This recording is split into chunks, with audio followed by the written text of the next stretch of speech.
And there it is, ladies and gentlemen, live. What is today? Thursday, the 21st of January, 2021. In the year, we're going to get it done. And speaking of get it done, we have two very, very energetic, enthusiastic people from the lovely state of Arizona, Scottsdale office, Dani and Rob Mattisinko. Welcome to the show. Thank you. A pleasure to be here and an honor. Thank you. Well, I have to tell them a funny story really quick. I remember like a few years ago, I was interviewing the two of them at my Success Series, and somebody came up to me before the interview and they go, "Hey, are you interviewing the Cinco de Mayos today?" The Cinco de Mayo. I'm like, "You mean the Matisinkos?" Yeah. I'm like, that is. So I had to tell them right away. It was hilarious. All right. You guys fit coming off a really awesome year last year, even with our crazy pandemic. Tell them a little about that, please. Yeah, best, worst year ever. We just stuck to it. We had our best year ever, did about 20 million in volume and helped out 40 clients and off to a good start this year. So all good. Good. Dani, anything you want to add? Not yet. I'll take it. Well, but I skipped over a question. Let's start with, tell them a little about yourself, how long you've been doing this and all that good stuff, please. Yeah, so we got into real estate. I got my license first in 2004, kind of found real estate through an investment property that I purchased, saw the process, really enjoyed it, liked what I saw from the realtor that helped us out. So decided to get my license, and I wasn't doing, I was a teacher actually at that point. I was a high school teacher. So I got my license in 2004. Did some business back then until the crash. And then out of the crash, we got busy again. And I was doing enough business where it was kind of, I needed help. So I asked Dani to get licensed. So when I was at school, she can help clients during the week, and then I can take over on weekends. And then after a while, we were doing so much business that I had to make a choice. I can't do too much at once. It was either going to be teaching or it was going to be real estate. So we went full-time in 2015, and at that time I was working for a boutique firm, a no-name, and I really wanted to get in and get into a company with brand names such as Berkshire Hathaway. So came on board in May of 2015, right when I left teaching. Nice. Yeah, was that a tough decision? Because I gotta imagine that teaching is really hard. It's like that carrot that they dangle. They pay you just enough to keep you there. Obviously, you do it for more than money. But, living in Scottsdale, raising a family, I just decided at that time to go for it. And I'll tell you, it was the best decision ever, but it was one of the most difficult decisions because you're going from a salary position, you know what you're doing every day, to, just hanging out there and by a limb and not really knowing what you're going to do. But you'll find out what you have to do when you have to do it. So right. It's great. Yeah, he just for the record, he's being kind. He used to do a couple of deals, and buy some properties and so forth while he was a teacher. And then he said to himself, if this guy can make money doing it, I can do probably pretty well. Yeah. All right, awesome. You know what? There's a lot of people who get in the business, like builders and investors that do that because they realize it's a pretty damn good job, with the commissions we make and so forth. It's a great job. Yes. All right, Dani. Go ahead, Dani. We need to hear. Knowing what it's like to do it full time, I don't really know how people do it part time. If you really want to do well at it, it really is something that you want to give it your 100% attention to. So for that reason, I think it was a good choice to go all in. All right, cool. And Dani, give us a little idea of what you do on the team and a little about yourself, please. Sure. I tend to work a little bit more on the listing side. So Rob takes care of our buyers 100%. I'm very rarely working with buyers, but I do more of the marketing side. So I do a little bit of the promoting the properties and everything marketing related as well. And we have kind of two different sets of personality traits and skill sets just from different backgrounds. My background's in psychology, sales and marketing as well. And so I really like that side of it. and working with the people. I do things like open houses and all that stuff. Rob does the heavy lifting. He does the negotiating and the overseeing the transactions start to finish, all that stuff. So that's a little bit about how we divide the business. But there's certainly enough work for two people plus more to get it done. So we're grateful to have each other and have this team situation going on here. Yeah, it works really well together if you're a husband and wife team and you can work together because you both have that vested interest. That, let's face it, I mean, you can have a great employee, but they still don't have that same vested interest as you guys do, doing it 100% of the time. Yeah, and it took a little while to figure out to get out of each other's way, and primarily social media, marketing, opening leads, passing them off to me, and then I'll be follow up, and then taking buyers around and running comps for sellers. So it did take a little while to get in our groove and to get through that the growing pains, but we did it, and we continue to do it. Yeah, because I've been with you too, because I remember we started working together after about a year that you went full time into real estate. Like it was about a year after you had been doing it full time. Does that sound right? Yeah. 2015, 2016. I got on some calls with you. I did a mastermind. I mean, we tried a little bit of everything. When you're new to the business, and you really do have to find what you excel at, whether it's knocking on doors, whether it's phone calls, open houses. I mean, the name of the game is pipeline and prospecting. Right. So, I love the phones. So that's something I gravitate towards. Well, and speaking of that, take them through. So, in Success Series, I talk about the 5 different lead sources. You've mentioned a few, but take them through how you close 40 deals, 20 million. That's a great amount of business. So take them through what lead sources you work and how you work it and all that good stuff, please. Sure. So Dani's excellent at open houses. One story from this past year, we worked with a buyer who called me up out of the blue 10 months after Dani met him. She said basically she sells me, like she just props me up to be the greatest salesperson, whether on the buy side or the sell side. So this individual was like, hey, Dani told me you're a great negotiator. I'm ready to buy. Haven't heard from him in 10 months. But between the day that we met at an open house and the time that he called me back, I followed up with him on a couple phone calls. And then Dani's sending him marketing material every month since we've met. So he's kind of got to know us, like us, and trust us online.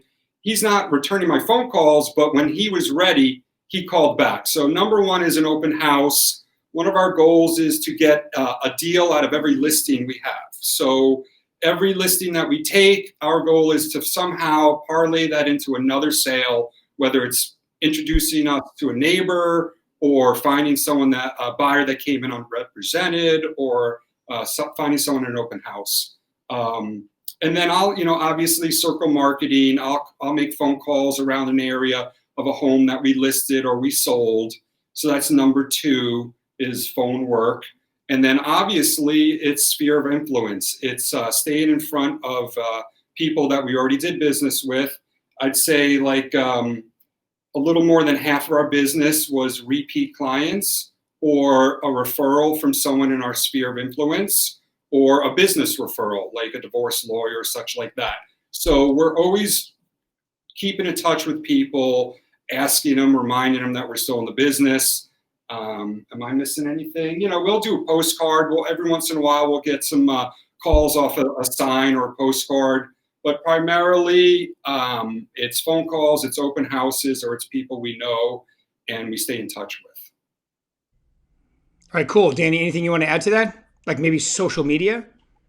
Social media too is very important, obviously, to stay in touch. I think Rob undersold it. I think our referral business was a lot higher. I think the best thing you can do is give good service and always be of service to people. And that's why people think of us to refer us. So I'm pretty sure our numbers are a little bit higher, right? For referral. Yeah, business. 27 out of 40 was a referral through a professional, a repeat, or a friend or a sphere. Yeah, so we're just kind of always, like Rob said, just reaching out, touching me. It's like you always say, Rick, it's a contact sport. So we always try to reach out and touch people and just connect with people and offer our services and just see how we can be helpful.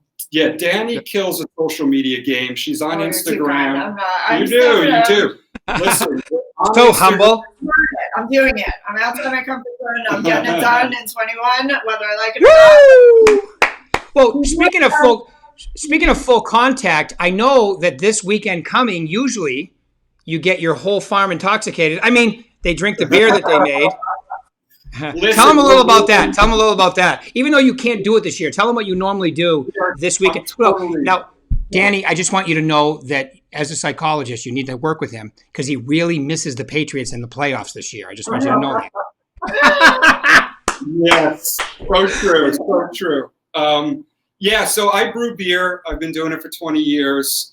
Doesn't mean I'm alcoholic, but I do like my beer. So something we do is a client appreciation party each year. It's on the weekend of NFC AFC Championship, which is this weekend.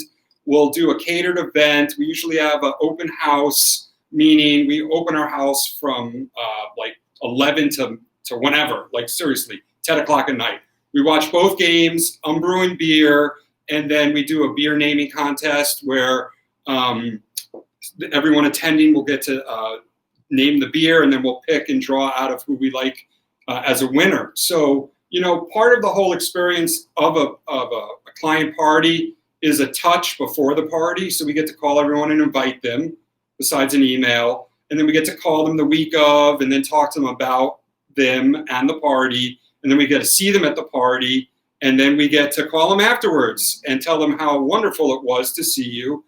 I will tell you, last year's our biggest sale was a $4 million home, and I attribute it to the party. Now, that person did business with us. Wow. Yeah, because you had leverage on him. You said, dude, I won't tell anybody that you were running around wearing a lampshade at 10:30 as long as you buy your house from me. So yeah, they were there. They met they met other clients. They brought their daughter, who was a client. They met Ringo. Their daughter got a similar dog.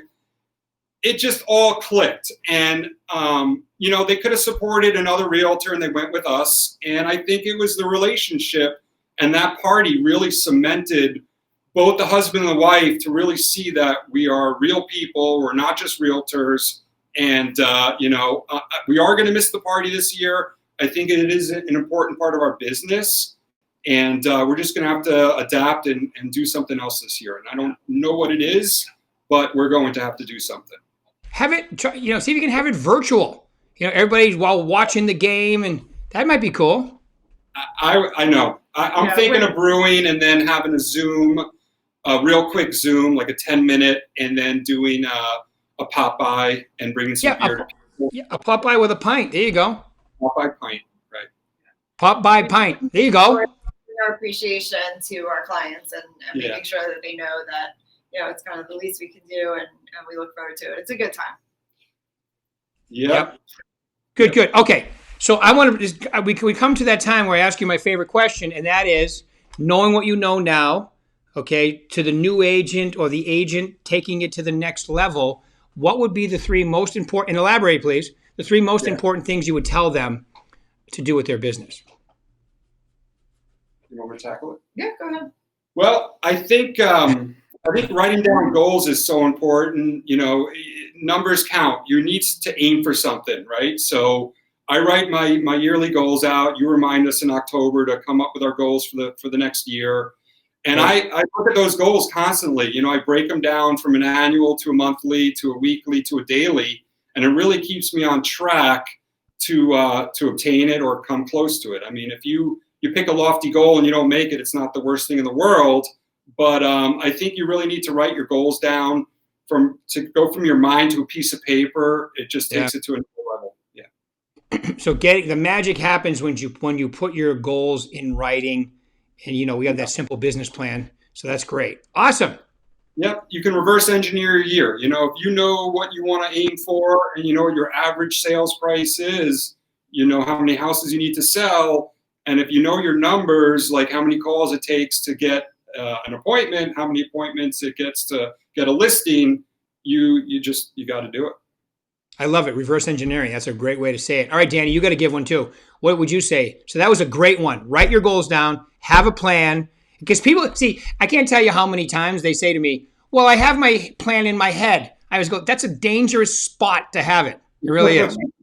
You should have it in writing because you have a bad day, good day, whatever. All of a sudden it changes. Put it in. The declaration happens when it's in writing. Awesome, Rob. All right, Danny, how about you? Give us one. I would have Rob go through his because his are business related. Mine, I'm a little bit newer of an agent, so I'll add on at the end if that's okay. Okay. All right. You can add on.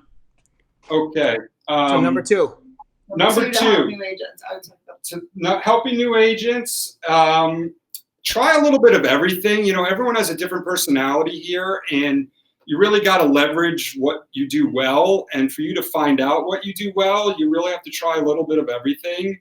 So the name of the game is filling the pipeline with prospects, right? We're salespeople. We don't get paid until we close. So every day you have to show up and you have to fill the pipeline and basically meet people and put them in your CRM. And, you know, whether it's at the grocery store, the church or temple, your soccer field, I mean, your phone calls, your open house, your professional networking, treat it like a job. I mean, you're running a company and you need to prospect. I mean, that's that's what it's all about.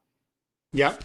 So pick the way you're going to do it to have your conversations, and you know the number we're talking about, whether it's 10 or 15, whatever number. You guys, if you don't know the math, take my success series today. I'm going through that today.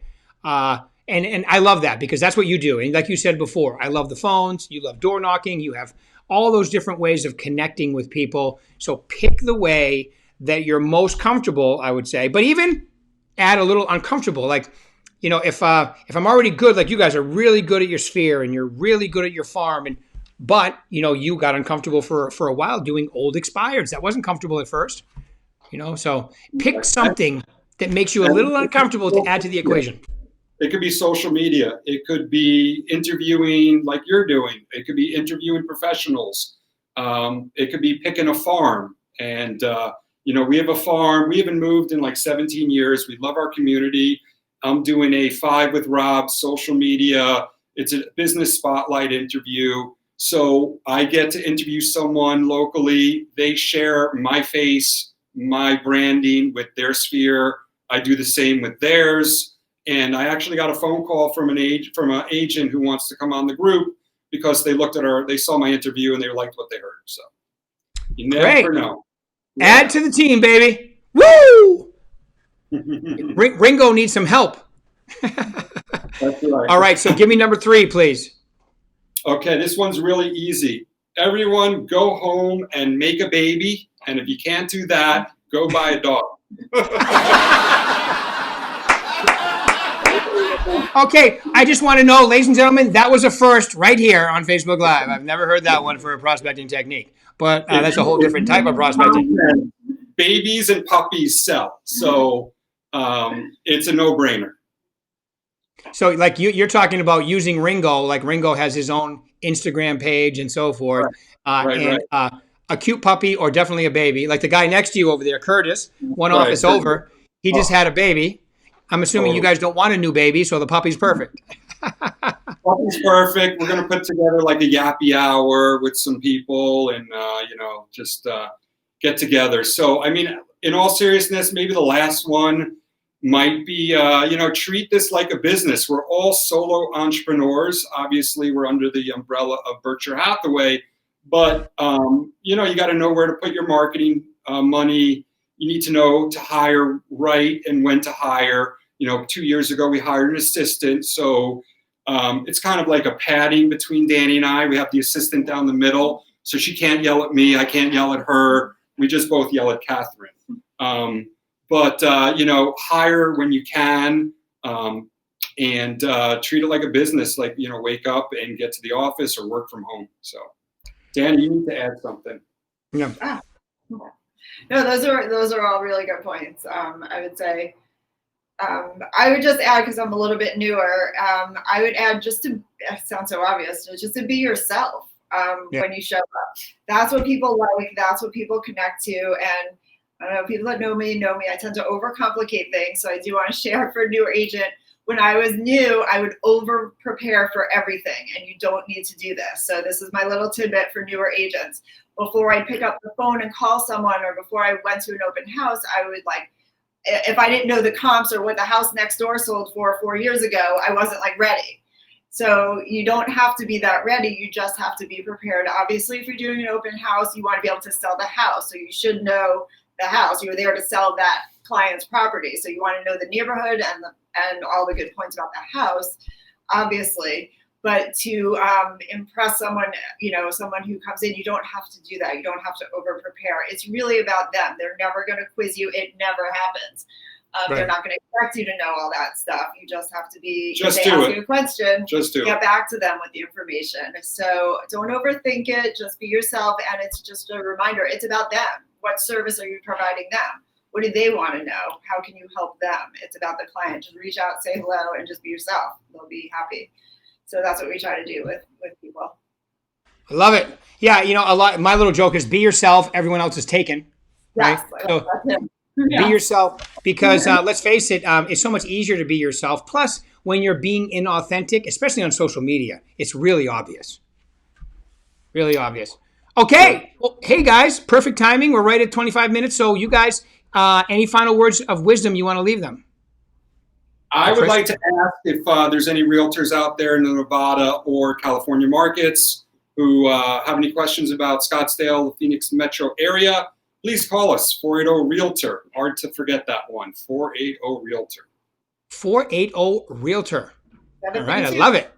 That's our number. Is that. That is a great number to have. Wow. Yeah. He's organized, like he's thought about this. 480 Realtor. I love it. All right, folks. Thank you very much for your time today. Really appreciate it. Everybody else, we'll talk to you soon. Thanks, guys. Really appreciate your time. Take care. Thank you. See you guys. Talk to you soon.